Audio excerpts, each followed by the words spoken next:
Hello guys and welcome back to my YouTube channel, and today is my first, well, not actually my first, but hello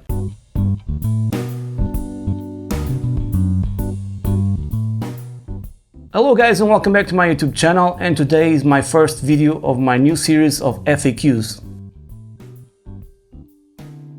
So what you guys heard on the beginning was this beautiful Ibanez. Hope the camera is in focus. This model is really great. I love this combo of the Marzu pickups. And I was playing through my GT1000 with a custom patch, and that's it. So basically I made a video announcing that I will be starting to make FAQ videos, and I got a couple of questions, and I said even if it was just one question I will answer it, but I have at least 7 questions here, and I will continue to develop this, and I hope you guys go along with me. And bear in mind, this is my first episode, so if anything goes a little bit out of order is normal, because I'm still working out on stuff, how to start the video, end the video, all that stuff, because I usually improvise. So basically, I have a couple of questions here that I'm going to answer, and I'm going to post them on the screen so you guys can see them as well. And let's start with the questions. So my first question comes from Bart GTK.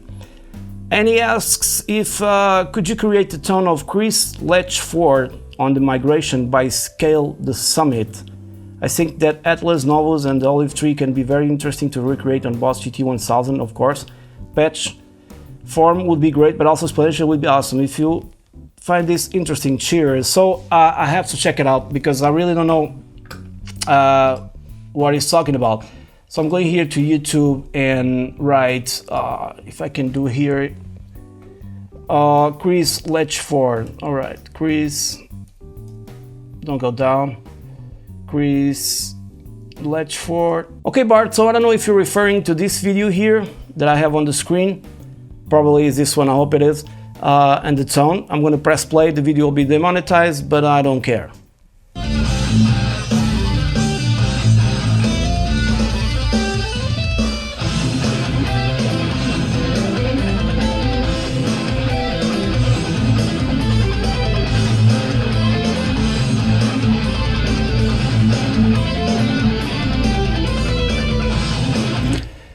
It's a totally possible recreation. I mean, it's totally possible to recreate this tone. The hardest part about these videos is to actually play the song, right? Because there's a lot of stuff here that usually I don't know how to play. But yeah, you can totally recreate this tone. It's not very difficult. So yeah, I could do this, and I'll try to do this in one of my next patches. So stay tuned for that. And I hope this answers your question. Let's go for the second one. So the second question from Duvopov. Awesome. Question: do you think people too often chase for a recorded guitar tone from a certain artist? Because the guitar tone on a record has so much post-production with mixing, producing, mastering. I feel like this has nothing to do with how the guitar would sound live from the amp. That's a good point. With Black Sabbath, for example, a big part of the huge sound comes from the bass guitar. I feel like if people are using recorded artist tones in a live setting, you may end up with a shitty sound in the end. And that's, to be honest, that's totally true. People sometimes expect too much from patches, from everyone that makes patches, because patches can work in 2 ways. They can be the definitive product at the end of the day, and you're good to go, you're set, and you don't need to mess with anything.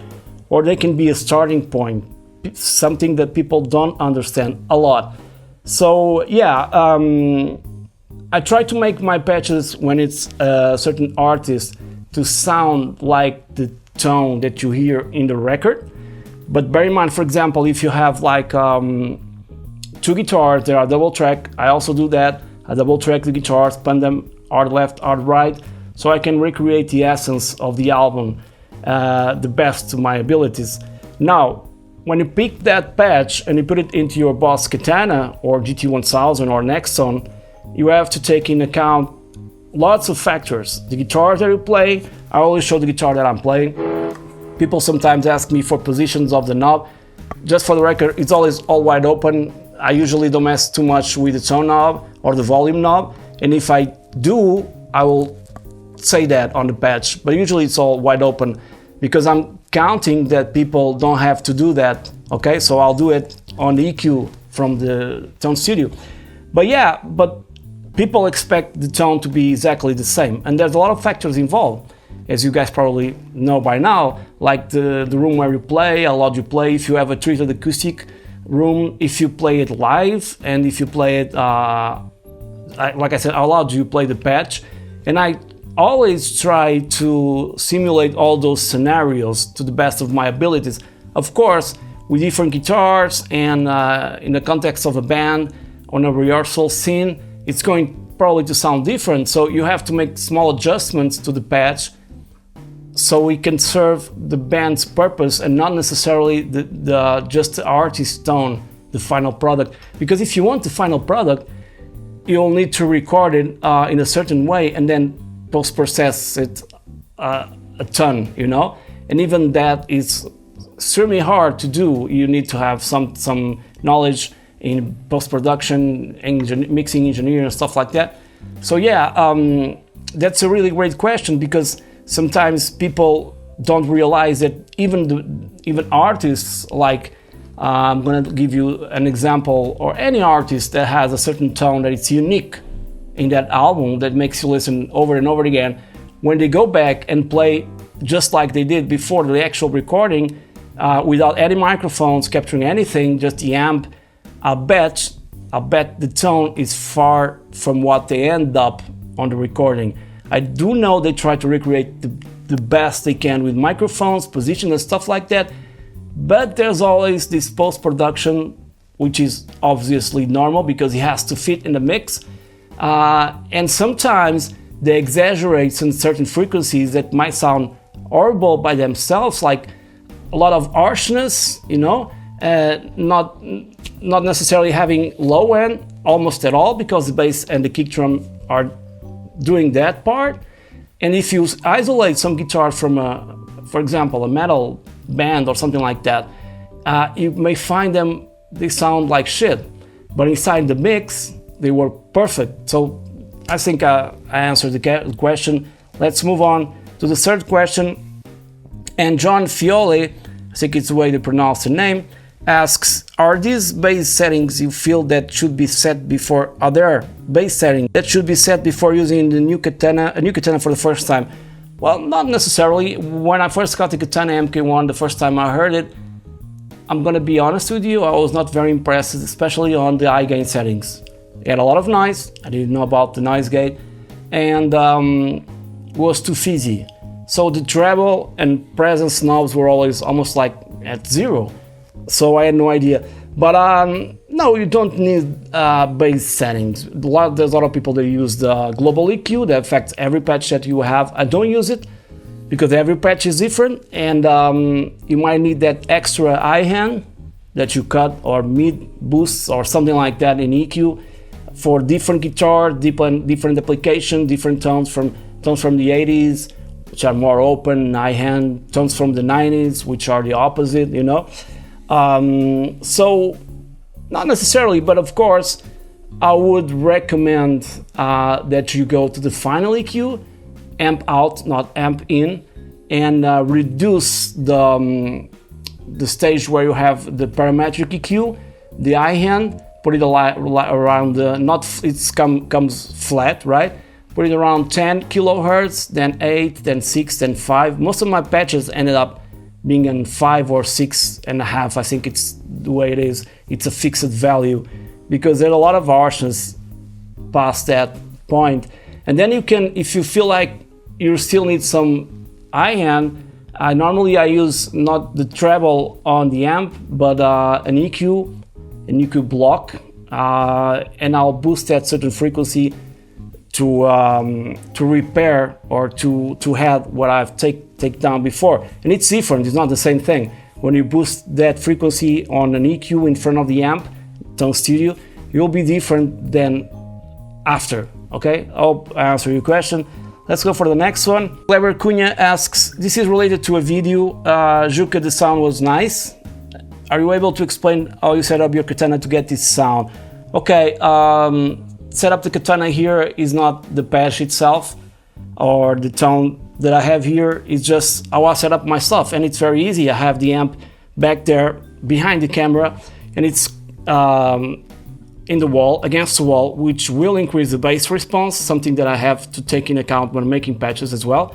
And then I also use always my microphone, which is a Sennheiser E906. Probably I will get another microphone to test out, a condenser microphone, and then blend them together. I do have one, but it's so cumbersome. It's the Rode NT1, and another one that I have over there, but I still have to get the right point so I can blend two mics together. But yeah, that's where I get the tone. That there's a sweet spot that I marked with tape on the grill, on the Katana grill cloth, and that's where I put my mic, and I never touch it. Okay, then I just increase the level in the software that I have. In this case, I'm using a Universal Audio Apollo MK2, Apollo Twin audio interface. Any audio interface will do, because the converters nowadays are excellent in every audio interface, no matter what entry level, if it's an entry level or top of the line. Of course, there are certain things, like if you're recording like, I'm forgetting his name, from Spectre Sound Studios, Glenn. If you're recording like Celine Dion, you'll probably want to get a more expensive, audio interface, because you want all the clarity, but not for this case, recording guitars, okay?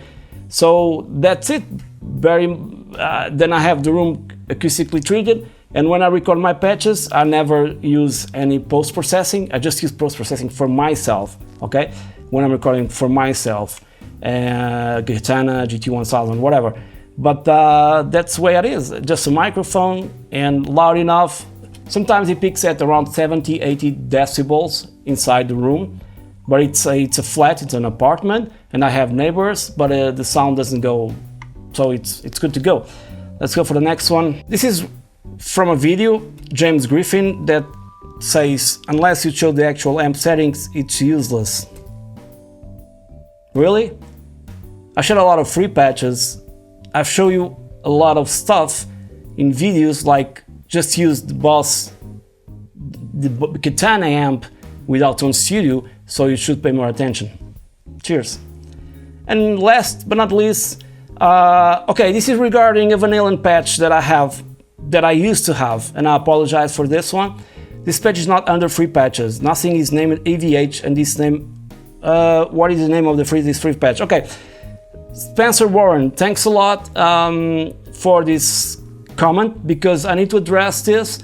There are certain patches that I've lost, I'm sorry, when I switched computers, okay? So by any chance, if you have them, just contact me, like this EVH from a tutorial, and send it back so I can put it on my drive folder so everybody can access them, okay? And basically this happens a lot on some free videos. Some of the free videos, I stated that there were free patches, I mean there were a time frame for them to be free, okay? People just don't listen or read. But in this case, when it's free, totally free, forever. But I lost it. I don't have it with me anymore. Not just this one, but a few other patches. Sorry guys, computer shit, you know, happens. So if you do have this patch, this particular one, I'll talk about others in the future as comments come, that is free, please mail me or something, contact me, something, and send me the patch, because I lost it and I would love to put it back on my free folder. And I'm gonna show you on the screen where you can get all my free stuff, okay? And there's a lot of patches under there. I'm gonna post more and more with time, because there's a lot of work to do regarding the GT1000, Nextone, Katana, and what else? Waza Hair, and also Line 6 stuff, because I'm still going to continue to do Line 6 patches. So I hope you guys enjoyed this video, and this is my first FAQ, so please bear with me if something was not answered. And please, if you have any comment, I hope you do, and if you have any question, leave them below this video. So on the next Friday, it will be always on Fridays. Don't know yet the exact time that the video will be out, okay? So bear with me with this one as well.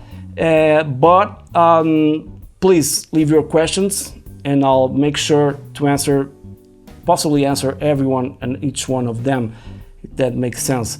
Okay guys, so once again, many thanks for watching. Please subscribe to my YouTube channel if you haven't done so yet, because there are a lot of things we have to discuss and a lot of questions that I've been having in comments in videos that sometimes I don't have time to answer. I'm sorry for that, but this is where this FAQ comes into place. It's because I'll have time to address all those comments and questions in one new series of videos. Stay safe. Cheers, till the next one.